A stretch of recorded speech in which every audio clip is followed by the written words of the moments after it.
Venezuela ha vivido una crisis económica y social que no solo ha impactado el país, pero toda la región, con un éxodo masivo de 6 millones de venezolanos hacia los diferentes países. La crisis política de Venezuela no es algo que afecta únicamente a ese país, sino a toda la región ahora. El año 2019 fue el año más grave de la crisis venezolana, donde Juan Guaidó fue reconocido como presidente encargado por más de 59 países, incluyendo las más grandes democracias del planeta. El dictador Nicolás Maduro, en cambio, es reconocido solo por unos 13 países, incluyendo Corea del Norte, Cuba, Irán y Rusia. Cuando Juan Guaidó se declaró presidente encargado de Venezuela para los meses de enero y febrero, se creía que era cuestión de horas para que el régimen de Maduro cayera, y Estados Unidos hasta movilizó la quinta flota cerca de Venezuela con su portaaviones Abraham Lincoln para acatar órdenes de la Casa Blanca en caso que Trump decidiera ordenar un ataque.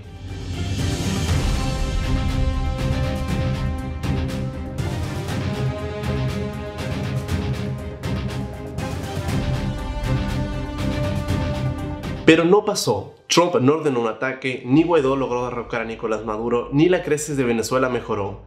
A un año de que Guaidó asumiera el compromiso de hacer regresar la democracia a Venezuela, millones de venezolanos tuvieron la esperanza de que un cambio se lograra en el país.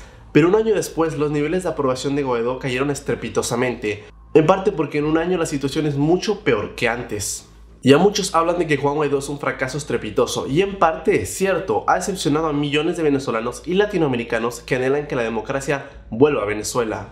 Pero no todo es blanco o negro. Es cierto que se entiende la impotencia que ha causado Juan Guaidó, pero también es cierto que ha tenido sus logros y aciertos. Y eso es lo que vamos a ver el día de hoy, los logros y fracasos del presidente encargado de Venezuela. Les habla Alejandro, sin más que decir, comencemos.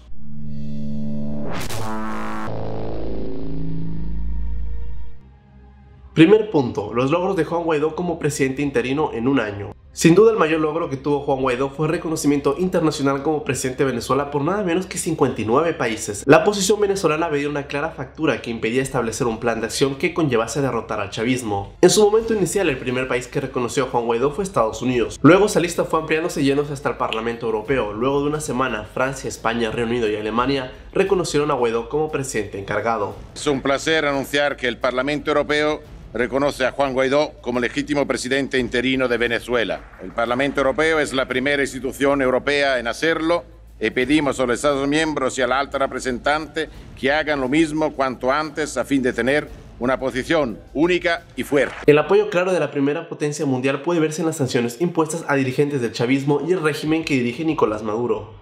Estados Unidos luego entregó a Guaidó el control de Citgo, la filial venezolana de PDVSA en Estados Unidos, la joya de la corona, asegurando cientos de millones de dólares. Gracias a la presión de Guaidó, la alta comisionada de las Naciones Unidas, Michelle Bachelet, realizó una visita a Venezuela comprobando que se estaban violando los derechos humanos de una forma tajante. El hecho que Guaidó haya sido reconocido a inicios del año por la inmensa mayoría de países latinoamericanos demostró el apoyo de la región a su intención, cuando violó la prohibición de salida que tenía del país y viajó a varios países. En su regreso, Juan Guaidó no fue arrestado, demostrando que el régimen de Maduro tenía miedo a detenerlo. Guaidó, como líder de la oposición venezolana en el 2019, logró unificar a la oposición que no sabía cómo reaccionar ante el juramento ilegal de Maduro ante el cargo de presidente de Venezuela. Guaidó pasó de ser un desconocido a ser visto como la única opción para tal vez liberar al país. Su propuesta era la misma, el cese de la usurpación, un gobierno de transición y elecciones libres para renovar todo el sistema político de Venezuela. Para poder realizar las elecciones libres era necesario, según una parte de la oposición venezolana, un cambio de toda la directiva del Consejo Nacional Electoral y un acompañamiento y supervisión por parte de al menos 20 países. Pero en cambio, otra parte de la oposición venezolana insistía en que la única manera de celebrar elecciones libres es cuando Maduro ya no esté en el poder. Y este debate de cómo gestionar el régimen de Maduro es lo que ha pegado una fractura a la oposición venezolana, que no sabe si participar renombrando al CNE con el chavismo o negarse a participar hasta que el régimen no salga del poder. Maduro es un tirano. No podemos esperar que rectifique, porque esperar que rectifique un tirano es darle una oportunidad al tirano. Los tiranos no convocan elecciones. Y es justamente allí donde comienzan los fracasos de Juan Guaidó, que son mucho más que sus logros. 2. Fracasos de Juan Guaidó como presidente interino. Nicolás Maduro se mantiene en el poder. Para mediados de febrero del año pasado eran millones de personas los que creían que a Maduro le quedaban pocas horas en el Palacio de Miraflores, prometiendo dimisiones a gran escala en la Fuerza Armada Bolivariana. Pero el día en que estaba prevista la entrega de ayuda humanitaria por la frontera colombo-venezolana, menos del 1% del ejército desertó. Unos 1000 militares escaparon hacia Colombia, una cifra mínima de las fuerzas terrestres. A pesar de lograr concentraciones con amplio respaldo popular, Guaidó ha fracasado hasta la fecha en obtener el objetivo principal, que no es otra cosa que sacar al chavismo del poder. Otro gran fracaso fue en abril cuando Guaidó, acompañado de un grupo de militares desertores venezolanos y el liberado Leopoldo López, anunciaron el inicio de la Operación Libertad. Los militares desertores fueron rápidamente reprimidos por el ejército venezolano. López se refugió en la embajada de España y el intento de rebelión fracasó estrepitosamente. Con el fracaso de la Operación Libertad, las esperanzas de millones de venezolanos que mejoraran las cosas se fue al traste. Uno de sus principales errores fue que no logró mantener encendidas las calles, haciendo que de una manera u otra la población se acostumbrara a vivir en una dictadura. A medida que pasaba el tiempo, ese poder de convocatoria se fue disminuyendo, como consecuencia impulsó la desesperanza y que en cada movilización de protesta fueran menos personas. Los venezolanos se desmotivaron porque Guaidó, a pesar de su liderazgo, no mostraba la ruta que debía seguirse para obtener el cese de la famosa usurpación y las elecciones libres.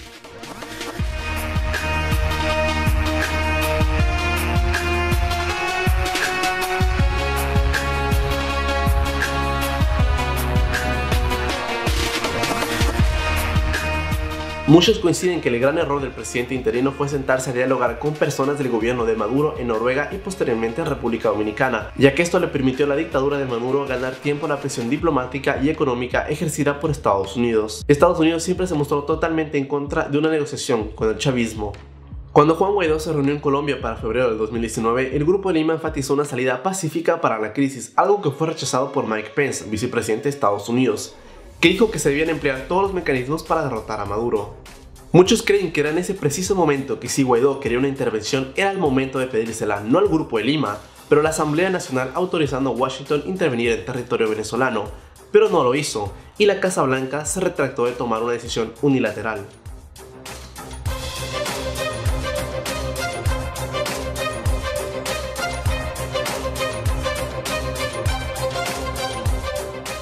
Un ataque estadounidense hubiera podido precipitar el colapso del régimen de Maduro, pero también hubiera podido crear una guerra regional entre Colombia, Venezuela, Estados Unidos y Brasil.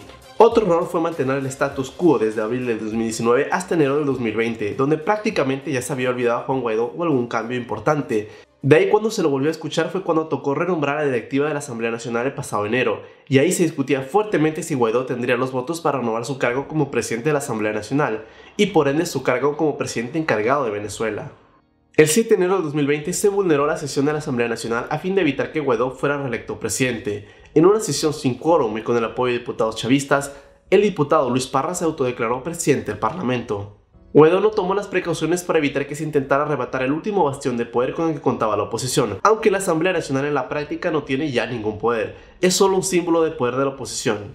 Guaidó luego en una sesión paralela fue confirmado presidente del Parlamento con los 100 votos de diputados opositores. En ese momento crítico fue cuando Juan Guaidó logró escapar de Venezuela hacia Colombia, y ahí se remonta al próximo episodio más importante de Guaidó, su gira mundial de enero y febrero pasado. El 19 de enero Juan Guaidó inicia una gira por diferentes países abandonando Venezuela de una manera clandestina, visto que tiene una prohibición de salida del país por el Tribunal Supremo de Justicia. En esa gira prometió consolidar el apoyo mundial para poder lograr la liberación de Venezuela.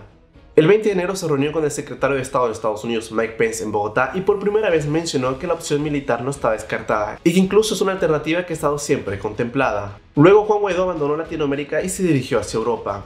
El 21 de enero logró un importante respaldo ser recibido en Inglaterra por el primer ministro británico Boris Johnson, quien prometió apoyar a Venezuela hasta que se puedan resolver las diferencias políticas. El 22 de enero se reunió en Bruselas con el representante de Asuntos Exteriores de la Unión Europea, donde se conversó acerca de una salida pacífica para la crisis democrática que atraviesa el país. El 23 de enero Juan Guaidó es recibido en el Foro Económico Mundial celebrado en la ciudad de Davos, en Suiza, donde realizó una locución como presidente interino y solicitó ayuda para redireccionar la economía venezolana. Ese mismo día también se reunió con la canciller Angela Merkel. Pero el 24 de enero fue recibido con honores como jefe de Estado en el Palacio del Elíseo en París por el presidente de Francia Emmanuel Macron. En dicha reunión Francia declaró su intención de que la democracia vuelva a Venezuela de la forma más rápida posible. El 25 de enero Juan Guaidó realizó un muy concurrido cabildo abierto en la Puerta del Sol en Madrid, donde garantizó que se estaban haciendo todos los esfuerzos posibles para acabar con la dictadura venezolana. A pesar de que el gobierno de España reconoció el año pasado a Juan Guaidó como presidente encargado junto a Francia y Reino Unido, Pedro Sánchez, presidente del gobierno de España, no quiso reunirse con Guaidó, por presiones del partido de extrema izquierda Unidas Podemos que cogobierna con Sánchez en España. Actores políticos Y el señor Guaidó es un dirigente político muy importante de la oposición en Venezuela, aunque la propia oposición le haya quitado del cargo de presidente de la Asamblea Nacional. Yo creo que es un actor político importante y que está bien que la ministra de Exteriores le reciba y le transmita que la voluntad de España es contribuir al diálogo entre venezolanos para solucionar por vías democráticas un conflicto. E incluso España quebró las leyes comunitarias europeas cuando Delcy Rodríguez, la vicepresidenta de la dictadura venezolana, aterrizó en el aeropuerto Barajas de Madrid para hacer una escala técnica hacia Turquía. Allí Rodríguez se reunió con el ministro de Transportes de España y además pisó suelo español y pasó cerca de 12 horas en la terminal VIP de Barajas para luego partir hacia Turquía. El ministro Ábalos evitó su detención como lo dictaban las sanciones de la Unión Europea que le prohibían la entrada al espacio Schengen, produciendo una crisis política en España también. Pero sin duda la sorpresa más grande se produjo el 4 de febrero, cuando Juan Guaidó apareció sorpresivamente en el discurso de la Unión en el Capitolio de los Estados Unidos, donde Donald Trump lo reconoció como presidente legítimo de Venezuela y donde recibió una ovación bipartidista tanto de los demócratas como por parte de los republicanos, haciendo que todo el Capitolio lo aplaudiera. Sin duda este fue el momento más importante que Guaidó había tenido al recibir el apoyo de todo el Congreso de Estados Unidos y mostrando que la lucha por la libertad de Venezuela no dividía a republicanos, de derecha y demócratas, de izquierda. Pero el momento más esperado por Juan Guaidó llegó el 5 de febrero cuando Donald Trump lo recibió como jefe de Estado venezolano en la Casa Blanca. Allí tuvieron una conversación de una hora en donde Trump expresó el apoyo sólido de Estados Unidos hacia Guaidó. Ese espaldarazo de Trump sin duda hizo temblar a la dictadura de Miraflores, donde Trump dijo en el discurso de la Unión que la dictadura de Maduro sería aplastada y derrotada, ya que Maduro no esperaba que Guaidó fuera recibido por el mismo Trump, y de hecho muchos no lo creían que fuera así. Pero ¿cuáles fueron los logros y fracasos de la gira de Juan Guaidó el pasado enero y febrero? El más grande logro de Guaidó en su gira de 2020 fue ser reconocido como presidente en el discurso de la Unión de Estados Unidos. Este es uno de los hechos más importantes y puede decirse que el mayor éxito de Juan Guaidó, ya que se demostró del apoyo tanto de republicanos como de demócratas. Esta noche está con nosotros un hombre muy valiente que lleva consigo las esperanzas, sueños y deseos de todos los venezolanos.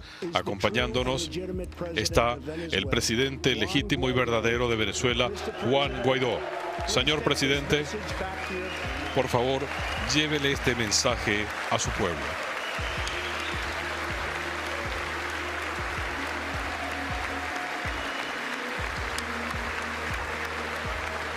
Aunque el discurso del Estado de la Unión es un hecho netamente nacional de Estados Unidos y en el que se realizan propuestas legislativas que solo tienen que ver con el país, Trump dedicó una parte de su discurso hacia Guaidó y la crisis venezolana. Guaidó fue recibido además en la Casa Blanca, residencia oficial para los huéspedes de la Casa Blanca, pero únicamente para jefes de Estado de renombre internacional. Entre algunos que se hospedaron allí están Margaret Thatcher, Vladimir Putin, Charles de Gaulle y demás. Guaidó planteó diversas fórmulas para poder lograr elecciones libres y un gobierno democrático en Venezuela. La gira duró 23 días en los que recorrió 8 países y 9 ciudades, siendo tan solo rechazado por el presidente español Pedro Sánchez. Pero su gran error fue que no se planteó un panorama claro con respecto al apoyo internacional. A pesar de haberse reunido con destacados líderes mundiales, Guaidó llegó al país sin una hoja de ruta o una clara orientación del papel que jugará la comunidad internacional en la liberación de Venezuela. Al parecer, Guaidó no encuentra cómo aprovechar el máximo apoyo internacional que tiene, ya que no todos los países podrán ayudar a Venezuela de la misma manera, ejecutando las mismas acciones, es decir, cada uno realiza un aporte distinto. Sin duda Estados Unidos es quien más poder tiene y más posibilidades tiene de ayudar a Venezuela. Pero es evidente que hubo un claro desinterés por parte del pueblo venezolano ante la gira de Guaidó, ya que hace un año el presidente interino ofreció el cese de la usurpación, es decir, la destitución o renuncia de Maduro, además de un gobierno de transición que prepara unas elecciones libres y el regreso a la democracia de Venezuela. En realidad, nada está sucedido, y en los actuales momentos no pareciera que existan las condiciones para que eso ocurra. Todas estas acciones han generado que las calles se enfríen y que las personas pierdan interés por las marchas y concentraciones que Guaidó convoca. En efecto, desde que Guaidó asumió la presidencia interina de Venezuela, se estima que 1.5 millones de venezolanos se han ido del país. Pero ¿por qué Juan Guaidó no pudo desplazar a Maduro de la presidencia? La respuesta es clara y sencilla. Juan Guaidó no cuenta con el apoyo militar, en un país donde más de la mitad de los ministerios se encuentran en manos de los militares y la mitad de las gobernaciones también los dirigen personajes castrenses. Las Fuerzas Armadas venezolanas y la policía venezolana están podridas por dentro y son los principales actores que apoyan la dictadura más brutal de América Latina.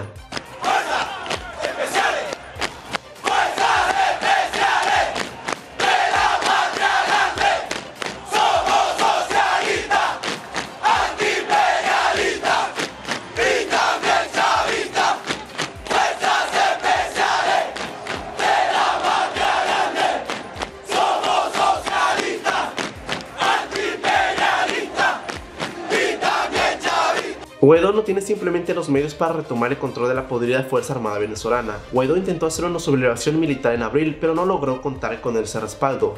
El temor de la población venezolana a una confrontación era real. El chavismo creó una figura llamada colectivos, que no es otra cosa que las fuerzas de choque que se utilizan para amedrentar a todo aquel que disienta del gobierno. Guaidó no supo aprovechar el momento crítico del año pasado en el que era respaldado por una gran mayoría de venezolanos y en el momento en que los Estados Unidos estaba listo para bombardear el mismo Palacio de Miraflores. Un año después, las cosas se han enfriado y Estados Unidos ha guardado sus armas por la campaña electoral. Guaidó cree que tal vez pueda reformar las instituciones como el CNE para volver a la democracia, pero la realidad cruda es que el chavismo ha putrefactado cada institución posible, controlando todos los poderes. El poder electoral se encuentra ampliamente parcializado hacia Maduro y el poder judicial se encuentra totalmente plegado a las decisiones del régimen. El único ente libre que quedaba era la Asamblea Nacional de Venezuela, la cual lleva sin poderes ya 4 años.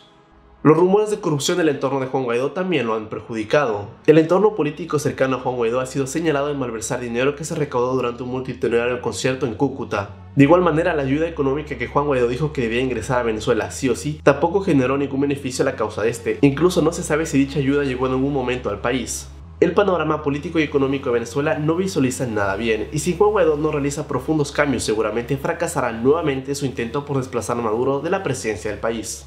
Recordemos que este año son las elecciones parlamentarias de Venezuela. Si Juan Guaidó acepta ir a elecciones con el putrefacto CNE, seguramente tendrá una minoría en la Asamblea Nacional, y si no acepta no tendrá ninguna representación ya que el chavismo se llevará a todos los diputados. De todas maneras, la pérdida de la Asamblea Nacional está garantizada para el próximo año.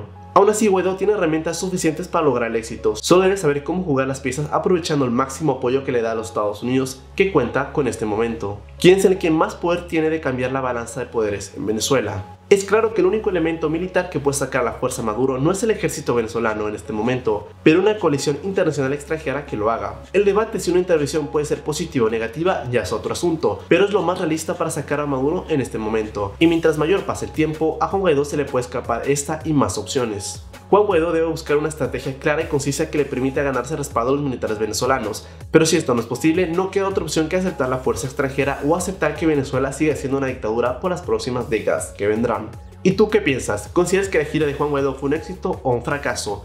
¿Consideras que Guaidó ha sido débil ante el reto de sacar a Maduro del poder? Espero que te haya gustado el video. No olvides que me puedes seguir en redes sociales y apoyarme en Patreon si así lo deseas. Nos vemos la próxima semana y adiós.